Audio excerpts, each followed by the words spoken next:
Hello and welcome to the Healing Hill. My name is Tiffany Hillcook and my channel is all about love. You are loved and love simply because it is true. My life's purpose is to help people fall back in love with themselves. Today, what I wanted to talk about was the art or act of advocacy, and more specifically, advocating for oneself. Because when you start to advocate for yourself, inherently, you're going to advocate for others. It's impossible for those to not intertwine and intermingle. If what you hear today from me and Spirit resonates on a soul level, I offer a variety of services through my website. My website is my company name, thehealinghill.com. I will put my bookings page below in the description. It's an opportunity for you to come with questions that you are seeking clarity, or maybe you're feeling a bit disillusioned and not quite sure how to get, straightened back on your course. I promise you're right where you're supposed to be. It's also nice to get some help from your spirit guides, your spirit team, and ultimately your higher self. All right, advocacy, self-advocacy. I'll see you soon.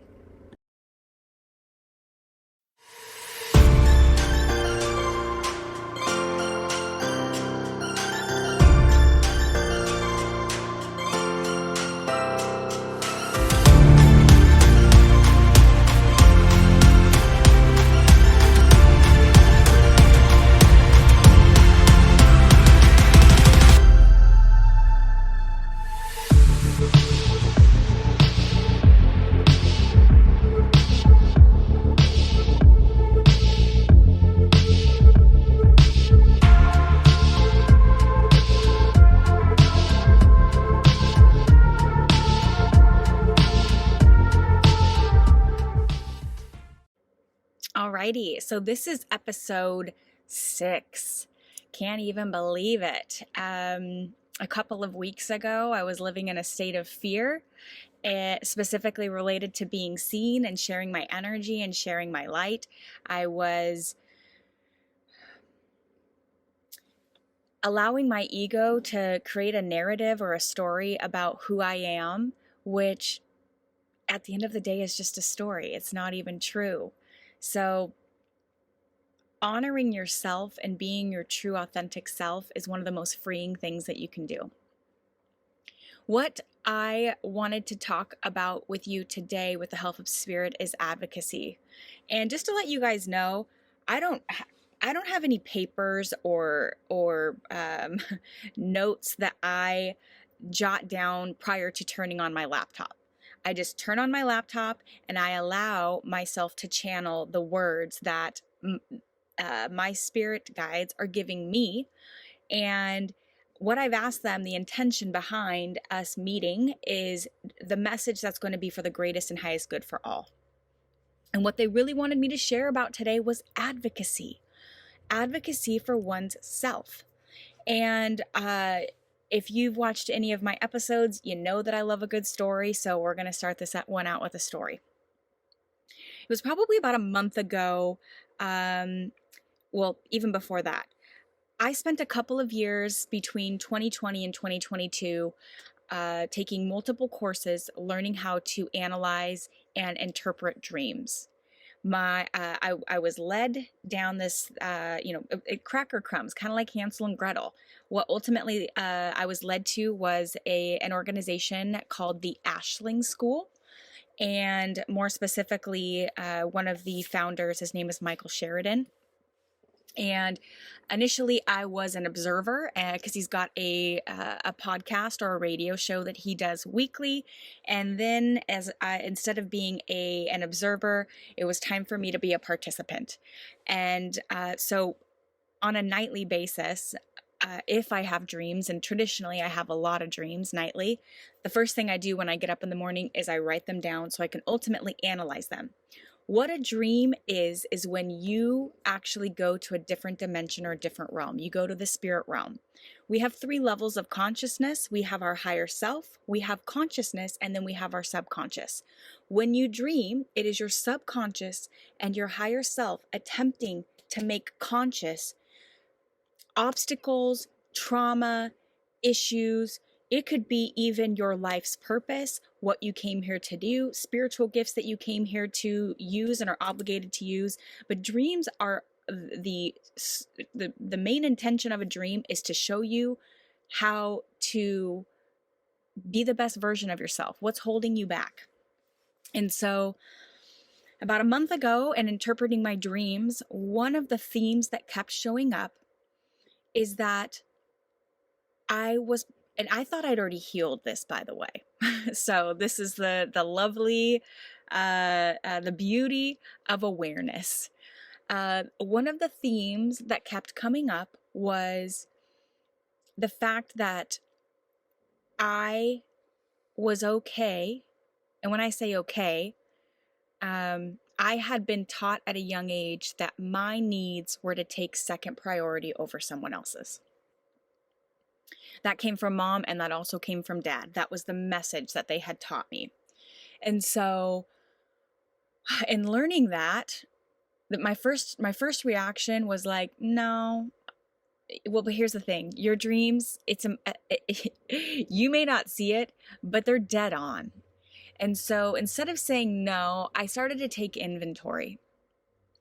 And there were 3 things in particular that after spending, a couple of hours taking some inventory on when in recent time have I not honored myself? Because dreams also are going to reflect something that is going on within your current life that is being impacted by your past. And so I thought to myself, what are some experiences that I'm having right now where I'm not? And there were 3 that I could actually think of. And in one of the situations, it actually involved the same 2 individuals, and they're lovely people. And I want to be really clear that when I share this story, this is not to villainize anyone, because you allow, discourage, or encourage people to treat you a certain kind of way. So when in one of these instances, there was an offering or a commitment that had been made around delivering of something, and the offering wasn't honored on the day that it was supposed to be delivered to me. But you know what I said? Don't worry about it. It's not that big of a deal.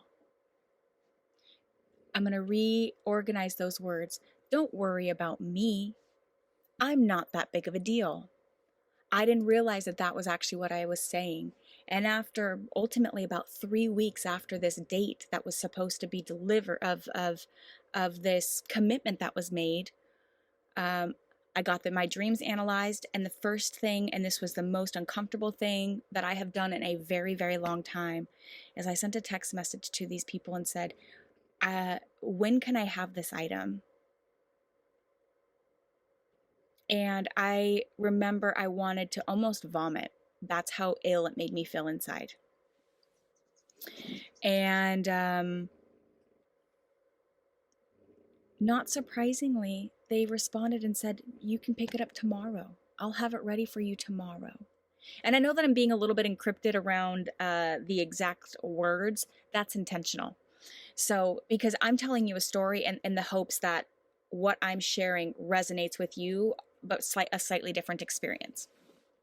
So, the following day, I go to pick up this item that was going to be procured and made for me. And I didn't know if there was going to be a big elephant in the room. It's really important. Authenticity is another core value that is very, very near and dear to me, because I didn't have a lot of it growing up. And so after being at their house for a little bit of time, I said, is there anything that we need to talk about? or excuse me, is there anything that you need to talk about? Like, I'm okay, but that doesn't, like, I don't want to make an assumption around your emotions and your feelings. Because when you have shown up a certain kind of way, and then you actually alter your behavior. And what I mean by that is if you keep telling somebody, don't worry about it, don't worry about it, and then all of a sudden you're making a demand saying, I want this item as soon as possible, it can be really confusing to the other party. And so, this is what was so beautiful. In me learning how to advocate for myself, and when I say learning, you either do or do not. So when me in the art and act and behavior of me advocating for myself, it inspired them to do the same. What I thought was going to be met with annoyance, frustration, even the word disappointment, or the feeling disappointment comes up, it was the opposite. I had actually inspired them in different instances within their life to go and advocate or reconcile something that was loose-ended or open-ended. And for one of them, it was to actually go purchase something for themselves. It was a large purchase, but they had negotiated with themselves prior to that they didn't really need it. And that, their needs weren't that important. If you can hear some birds chirping, I have a hummingbird feeder outside of my RV, and they are highly territorial, and there are two male ruby neck hummingbirds that are fighting right now over this hummingbird feeder. It's really cool. I love nature. So that is a story around how self-advocacy showed up in my life recently. And I want you to know that okay, so the other instance that had shown up was actually with a family member. And my grandmother, who I don't have any grandparents alive in this realm anymore. And so one of them was very spiritual, and she actually passed the year that I had my spiritual awakening. And I know that was all by design. And so what that means is when I started to have communication with my guides and I started to know that God was real and that we reincarnated, she had already passed. So there wasn't ever any overlap in the physical in this lifetime for the both of us. Oh, did you just see that orb? Hi, Mimiam. In order for us to actually have a conversation about that kind of stuff. So we talk all the time now. It is just different though than, being able to physically touch and hold and have a conversation in this realm. So she had made me something, and I had left it years ago, over a decade ago, at my aunt's house. And I even saw my aunt this last year while I was on the road in my RV, making my way across the 50 states. I didn't quite make it across the 50 states, but I knew that she had this item, and the language that she used or something to the effect was like, I'm holding on to this for you. She didn't say this, but it was almost like, you're not responsible enough to take care of this, so I'm holding on to it. And honestly, in that moment, I really wanted it back. Because it meant like that, my grandmother meant so, I can feel some emotion coming. My grandmother meant so much to me. That was like, and I don't have too many earthly items. I mean, I live in about 100 square feet. That's how big my RV is. I don't have a storage unit. I live very light. I probably have 3 pairs of shoes, 2 pairs of jeans. I don't own a lot of items. I have more hats than I do anything else. And so I really wanted that item that she had made for me back. But in that moment, I go, you know what? My needs, I guess, I didn't trust myself. So after getting my dreams analyzed, I realized that was an open-ended experience that I had where I wanted something that I had told myself I didn't deserve to have. And so I reached out to my aunt, and I didn't even really make a connection in the sense of, hi, how are you? I just reached out, sent her my address, and asked for this item back. Wow, the orbs are everywhere here today. And you know what she did? She responded with the most loving response ever. and said she would get it in the mail ASAP. So a lot of times for myself, I say this a lot when I'm making my videos, I'm speaking from an I. That means I'm not speaking for you. I don't know what your experience is. So I'm speaking from an I. I'm speaking from my own personal experience. Part of the narrative that I would tell myself around making myself smaller was that I was going to make somebody mad. I was going to make somebody upset. I would negotiate with myself, and I would ultimately be like, you know what, my needs aren't actually that important. And that was all learned behavior and programming from my mother. My mother is a narcissist. She has no apathy, empathy, or capacity for compassion for anybody but herself. And I did not realize that until I was 35 years old. There may be some of you that have parents that are in their 70s and you're in your 50s. It's never too late to stand up for yourself and say, this is my need and this is what I deserve. And the people that are aligned and that honestly love you unconditionally are actually not going to respond the way that you think that they're going to respond. They're going to meet you halfway. And let's say they don't. Let's say that there's two ideas that just popped up in my head. Let's say they've got some questions around your behavior. And then the other one is, let's say that they actually discredit you entirely. Okay, so the first one, if you show up differently than you have in a long time or ever, it may be confusing to that other person. Like, where is this coming from? So you need to have a conversation with that individual. Allow them to ask questions. And you can ask questions as well. But relationships are hard. Inherently, they are. What I will tell you is the more that you can be honest and authentic and show up for yourself, the easier that they will be. So the one is where they're going to have some questions. So there's three options that I see. They're going to receive it wholeheartedly with zero questions. They're going to receive it but have some questions and seek to understand. The third, they may be entirely dismissive and be defensive. That doesn't mean that they're a narcissist. I want to be really clear. That personality disorder gets thrown around a lot.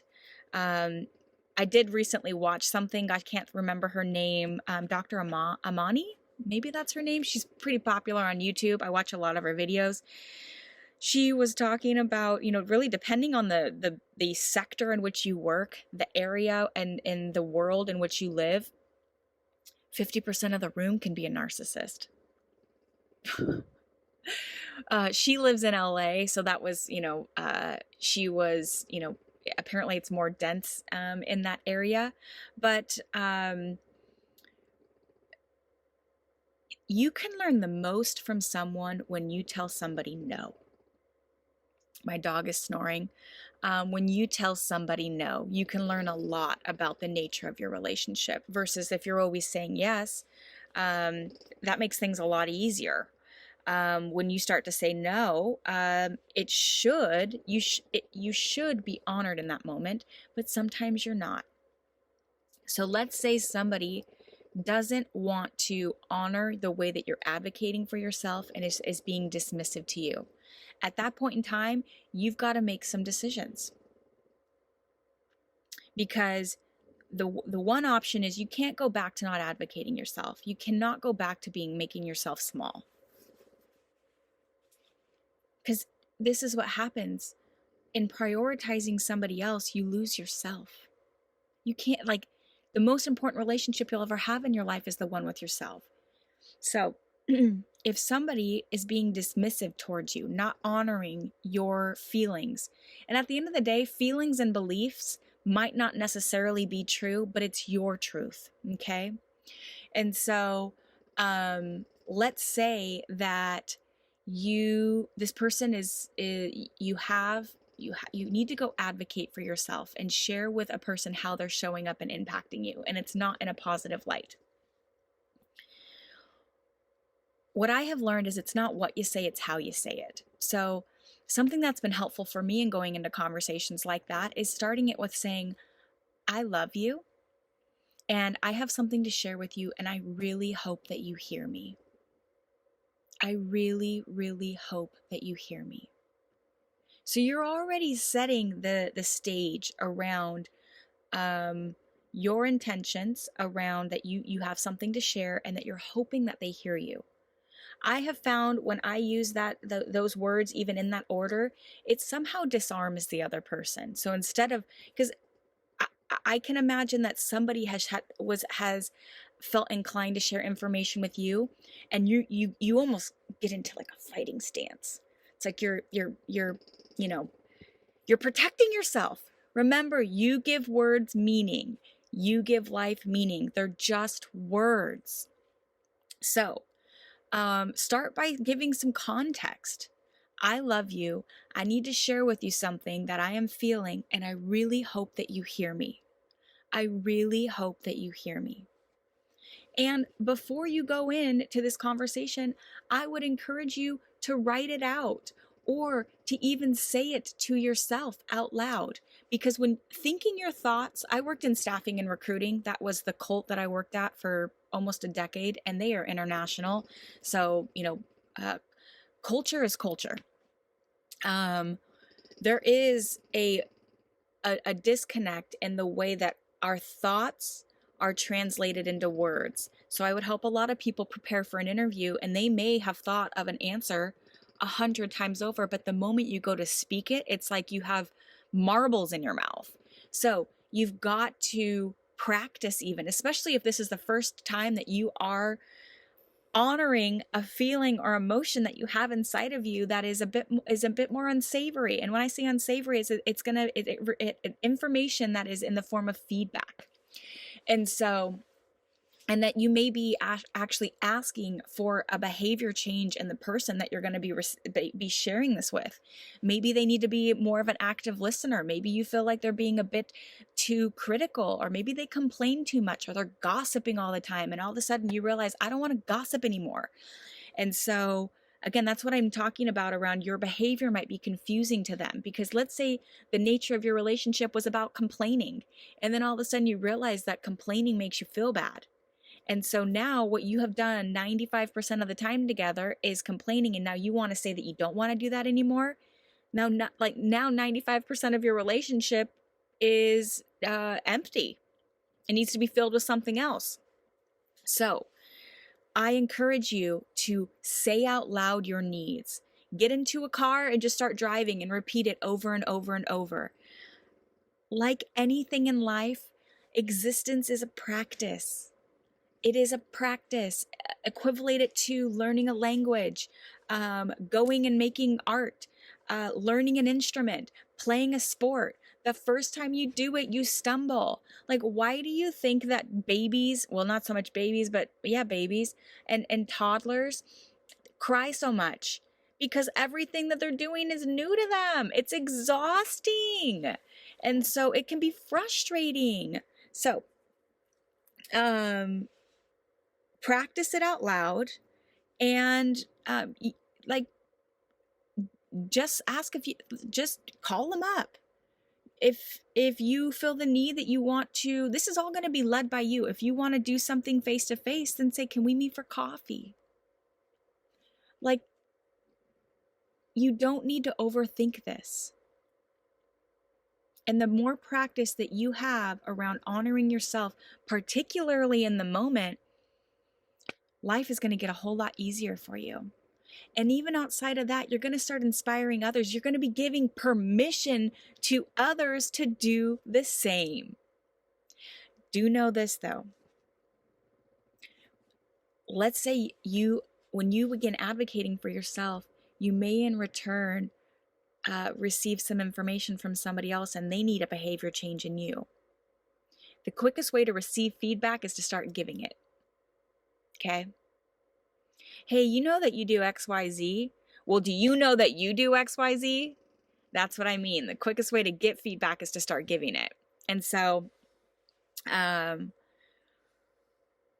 image that I just got is when you start doing this, like bricks are going to be coming off of you from a weight perspective. that your energetic body is just going to feel lighter. Because what happens, trauma is not what happens to us, but rather what we hold inside in the absence of an empathetic witness. That's a quote by Peter Levine. And so the more that you hold inside, the heavier you become. And that's science. That is everything is energy. And so, all right, is there anything else? It's interesting. Whenever I get ready to be ending these videos, I ask Spirit if there's anything else. And this is like a common thing they say, you can do this. You are so smart. You are so capable. You are loving. You are gracious. You are peaceful. You are joyous. You are happy. You can be other emotions as well, but just know that you're important. What you need is important. You have value, not for anything that you do or say, but just because it is true.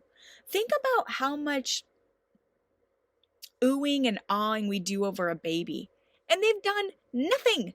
They're just existing. If anything, they are energy suckers. They can't even wipe their own bottoms. They can't feed themselves. Yet the older we get, the more critical we get of other people. We have these expectations that we have of others, yet babies we don't, and yet they've done nothing. I think that has something to do with the fact that babies are so open and there's so much love. And when you were such an open individual, you create space and permission for others to be open and loving. So the intention of making this video is to